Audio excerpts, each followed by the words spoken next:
Captain பிறந்தநாள் அவர்களுக்கு கோடி கோடியான நன்றி. எவ்வளோ பேருக்கு எவ்வளோ நல்லா செஞ்சிருக்காரு. எவ்வளோ தலைவர் இருக்காங்க. எந்த தலைவரும் இந்த மாதிரி செஞ்சது கிடையாது.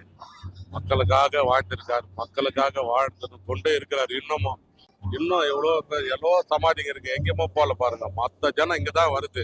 ஒரு கோயிலா தான் நினைக்கிறாங்க. அவரை ஒரு தெய்வமா தான் நினைக்கிறாங்க. எல்லாருமே மக்கள் பூரா தெய்வமா தான் நினைக்கிறாங்க. எவ்வளோ தலைவர் வாழ்ந்தாங்க. வாழ்ந்துன்னா பிரயோஜனம். இந்த தலைவருக்கு நிகருக்கு யாருமே கிடையாது. இல்ல எவ்வளோ நடிகர் இருந்தாங்க. ஏன்னா இந்த இவரு மாதிரி நடிப்பு யாரு இருக்கிறாங்க சொல்லுங்க. இந்த உலகத்துல நடிகர் சங்கத்துக்கு எவ்வளவு பேர் உதவி பண்ணாரு. ஆனா நடிகர் சங்கத்துல யாருமே அவரை சரியா அவருக்கு ஒரு முக்கியத்துவம் கொடுக்கல. அவருக்கு அந்த நடிகர் சங்கத்துக்கு அவருக்கு பேர் வச்சிருக்கலாம். யாருமே அந்த பேர் வைக்கலையே. சும்மா சொல்றாங்க சில பேர் அவருக்கு ஒரு முக்கியத்துவம் கொடுக்கலையே. நடிகர் சங்கம்ன்றது அவரு தான். அவரு இல்ல நடிகர் சங்கமே இல்ல. அந்த மாதிரி எவ்வளோ